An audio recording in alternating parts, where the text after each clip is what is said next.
Hello, Dr. Pimentel here. If you're watching this video, we're probably going to be meeting up pretty soon to talk about the options for an enlarged prostate, which is a very common procedure.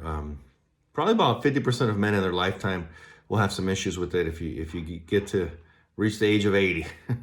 And even once we get to about 50, about a third of us will have some symptoms that we can notice, might even need medicines in a smaller minority or even surgery. So we'll get started here shortly. I'll go over some slides that give you some of the different treatment options. That way you can formulate some questions, kind of get an idea of what options you think might be best for you, or what you're willing to do, what you're not willing to do. Or maybe talk it over with friends, family, people that have had it done before, if you know any, your wife, before you meet up with me in person, and we can go over more of the specific details. So I hope this gives you a nice overview. That way when we do meet and discuss in person, you can kind of hit the ground running and have at least a general idea of what your options are. Okay, so let's get started here shortly. So starting here with the slides, first of all, my name, Hector Pimentel. I'm one of the urologists here in town. And we'll kind of be discussing just a general overview of what we think we're dealing with, which is BPH. It's just another name for prostate blockage. So the symptoms usually are things which have probably brought you here to see us. And that is slow stream, going to the bathroom often, frequently, difficult time holding the urine, maybe having to push to get it out. Usually we treat with medicine first as well. If you're getting more than one infection a year, if you're requiring a tube called a catheter to drain the bladder, if you have bladder stones or visible blood in the urine, then usually surgery is a better option. If mostly your issues are symptomatic, you're not getting stones, blood, infections, we like to kind of head towards the less invasive options. Once you're getting those more serious issues, the medicines tend not to work as well. So that's something to take note of. The location, if you can see here, here's our bladder. So this is where the urine collects, and it has to go outward through the body, out through the penis. Deep, right below the bladder, is a little gland called the prostate. You may already know all this. This little gland produces fluid for the semen to keep it healthy. But the urine channel goes right through that. So this is about the size, usually about of a walnut when you're young. As we get older, it can enlarge. Some guys can even have it, close to the size of a grapefruit. So you can imagine if that grows often, not only will it grow outward, but it can grow inward and block the channel. So it makes it harder for your bladder to squeeze and get the urine out. It makes the bladder usually have to work harder. You get a little outpouching, you get a stronger bladder, more hyperactive bladder. So the same amount of filling in the bladder will sometimes make you even go because it's got more muscular, but it's a little stiffer. So that's kind of one of the areas why you'll have to go to the bathroom more often. The first treatment option we usually have is Flomax or tamsulosin. It relaxes the muscle in the prostate. So this muscle here can open up the channel, relaxes that so that the flow can come out a little faster, easier. It works within a few weeks, usually a month. We like to give it at least a month to work. After a month, if you're not better, it's probably time to call us and let us know so we can try another option. But the big downside to the tamsulosin is that you can get lightheaded. So we recommend taking it at night before bed. Stuffy nose is probably the most common side effect. So you can get kind of almost like an allergy-like symptoms. And one of the weird side effects is a lack of ejaculation. Sometimes it prevents ejaculation. Well, it should not affect the erections, the desire, but the actual flow coming out may be diminished.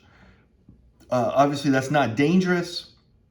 It is, unusual for most people. It'll be a little unusual the first couple times. But unless you want to have children, there's no big downside to that. So, of course, if it's a personal preference that bothers you, you can go to the second option, which is just below that, finasteride or dutasteride. Some people call those Avadart or Proscar. Those are the other names for these two medicines. And these two medicines here shrink the prostate. That takes about 6 months to a year. So we like to wait almost a full year to get the full benefit. Usually you'll get about the same amount of benefit as you do with the Flomax. So if you got some benefit with the Flomax, you'll probably get about the same amount with the finasteride as well. So sometimes the Flomax helps a little, but not all the way. We can start the other one and take both at the same time. About 10% of men do get weaker erections with the finasteride and a decrease in the desire for sex. So your libido can drop, your desire for intimacy can drop. So that's a big issue for you. That is one of the downsides. It doesn't usually happen, but it can. So that's something to watch out for. There are some other rare side effects, but they are maybe 1 in 100 or less. So like any kind of medications, you can have all kinds of side effects. And if any of those really bother you, let us know. Obviously, like any kind of medicine, you can have allergic reactions, swelling. Incredibly rare with these, but obviously that's another reason to maybe proceed with the surgical options. The surgery options are basically broken down to like 3 kind of options. There's actually a lot more options than this, but these are kind of the 3 that we offer in the different categories. And number 1 for surgery-wise is what we call UroLift. It's basically for patients with smaller than 50 gram, 60 gram prostates. It's not ideal for patients who have a lot of urine left over in their bladder. So we do ultrasounds usually in the office to inspect for that. And if you're having bladder stones, recurrent infections, or you really have a lot of urine left over needing catheters, UroLift is not really for that category. It's more made for people who the medicine, they don't like medicine and they want to try an alternative to medicine so they don't take a pill every day. Or if they want something that's, the medicine is working okay, but they want a little bit better benefit.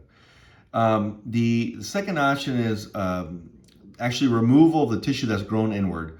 And that's either a TURP, which is we call a TURP, a laser ablation, or water ablation.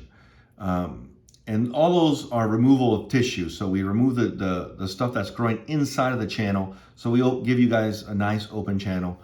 The big downside of all of those, so as I was saying, the big downside of all of those is usually once you have that surgery, it kind of opens up the channel so well that the ejaculation will not come out. So again, it's not dangerous. If you want to have kids, that's a big issue.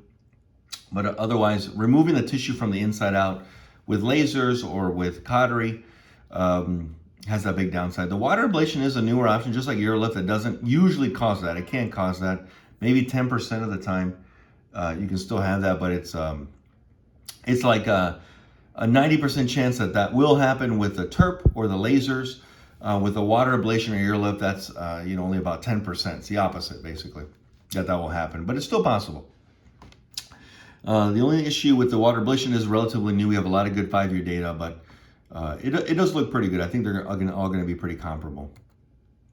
The UroLift is the least invasive. As you can see here, we put a camera into the urethra while you're asleep or sometimes awake, depending on the person. Usually we do while you're asleep. And through the scope, we shoot a little a spring. So this spring goes through there, and it kind of squeezes the tissue in between so that it opens it up. We put usually about 4 of these into the prostate to prop it open. And it works, like I said, about as good as the medicine, a little bit better usually. The downside is that over several years, there does seem to be, it wears off. So, and it's not really used for people who are getting bladder stones, blood in the urine, multiple infections, or have, more than 8 ounces, 7 ounces, 6 ounces left in the bladder. So it's kind of made for the patients who have a lot of symptoms, but want something that's not medicine-based. And I think it's a great option for that. The downside, like any of these options, is there's always risk of bleeding, infection, trouble urinating right afterwards, which will usually resolve. It's unlikely that you'll get worse afterwards.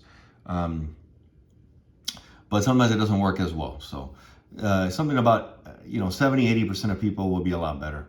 And like any of these options, sometimes it just doesn't work well. The next option is TURP, which is, you can see here, a bigger scope. And this growth that was inward, we actually actively remove it. We can just remove it off. You can burn it off. You can use a laser to completely get rid of all this tissue. So when the bladder squeezes here, the water can go right nice and open through the channel. This is a nice option. It's probably good for up to 70 gram prostates, so pretty big prostates. I would say about 80% of patients can get that. It usually lasts a lifetime, but we do know that people who've had it for like 10, 20 years, we do tend to see some regrowth for that, sometimes for them. But typically it's not required to have second surgery. So it's a nice benefit, and you can get relatively large prostates. There is another added benefit, so you won't need medicine usually afterwards. So usually you can get rid of your prostate medicines, so it's a nice benefit. The downside is, once again, like we discussed, ejaculation issues. You won't ejaculate normally. Erections and everything will be the same, but ejaculation won't. You have to stay in the hospital usually a day. Sometimes you can go home the same day, but usually spend a day. And probably about a 1 to 2% chance of incontinence. So meaning we open it up so well that there's leakage now. So you might be able to pee a lot better and easier, but you have leakage. And 1% of that is permanent, so that we have to have a secondary surgery to fix it. So like any kind of surgery, there's complications. And this one has about a 1% chance of that being a big permanent issue. There is about a 5% chance, if you see here, an infection or bleeding. Sometimes this raw surface here that we remove will bleed, and we have to go back and kind of burn it and cauterize it a few weeks later. You get an infection while this is healing, and that could be quite uncomfortable. Instead of a few days to a few weeks feeling better, that can set you back for like a whole month, or it's just kind of uncomfortable. So, but it's kind of considered the old-fashioned gold standard. The HoLEP is really the gold standard for ones that are bigger than 70 right now. The big benefit is probably the most effective option. It does last a lifetime almost always, and it is usually used for prostates bigger than 70 grams. Smaller than that, probably any of the surgical options you use, aside from the UroLift, will work really well. So, and that's just because there's not as much tissue to remove. So this option, we remove all the tissue on the inside, but it's more of a peeling away of the whole gland into the bladder, and then we break up the pieces while it's in the bladder. So the reason why it's a little bit better is because we remove more. The downside to that is almost for sure you'll have ejaculation issues. You certainly will spend the night for a day, which is not a big issue, but it's a night stay, where the other ones you can often go home the same day. And it's about a 1 or 2% chance, maybe a little tiny bit higher chance of incontinence, but very similar. And then again, obviously bleeding and infection are the issues. So, but I would say a TURP or laser ablation are very reasonable for under 70 grams. More than 70, you kind of want a HoLEP in general. Or one of the newer options, which we are now offering, is the aquablation. And this is looking very good, although we only have about 5-year data. I think it's going to end up being probably just as good as any other options, probably between a TURP and a HoLEP. It's looking very good. The big benefit is the lack of ejaculation issues. So in general, because it uses a machine that controls the device, we use an ultrasound probe here, and we see a picture. This is the identical picture we see basically, but in an ultrasound version. And as you can see these little dots here, we literally create those dots around what we want to remove. So the way we do the other procedures is we actually go in with the scope and are seeing through this little scope here and removing tissue from the inside out.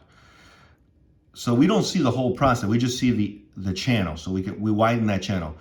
With this approach, the thing that's new about it is we use an ultrasound, we can see the whole prostate like this, it looks just like this. We put a area that we're concerned about, and then we let the machine go. The machine will remove all this tissue itself. It's kind of a robotic assisted, ultrasound guided option, so it is more standardized. That's probably the thing that I'm very optimistic about this, is that it's probably less dependent on the doctor, because it's something that all doctors will pretty much agree what you want to remove, and the machine can be very precise to the millimeter. So, and it can be done basically with any size prostate. The only downside is that although it's looking very good for 5-year data, we don't have as much data as the other options. That's certainly a drawback, although that's accumulating now. You do have to spend the night, so most of them do that. Maybe not the TERP all the time, but usually you have to spend the night with all of them anyway. And then again, the same thing, infection and bleeding, but they're all quite similar. And this is something we're probably going to use in the area of HoLEP. So it'll be for prostates that are bigger. This is looking like it's going to be a more standardized and a little bit more effective way to do that. And that kind of ends our presentation there. So you get a general gist of what our different options are. And obviously, for every patient, your specific issues, like you might have a lymphoma you're dealing with, a slow-growing lymphoma. You might have to be on blood thinners because of heart issues. You might be immune suppressed because of rheumatoid arthritis. All of these very patient-specific issues do play a big role, and that's why we meet you in person, because getting to know you, getting to see you in person, and just talking face-to-face. Often these options, although you got a general idea of why we would choose one over the other, or what you might prefer. Everybody is so individualized that we do have to kind of individualize the options too once we meet face to face. But hopefully this presentation has given you a general idea of what's out there for you, and at least you can formulate some questions. And so when we do meet in person, we can hit the ground running and answer those questions and make a good decision for you for what you would like to accomplish with your visit. Thank you so much for listening to me, and we'll be talking soon in person. Have a good evening. Bye-bye.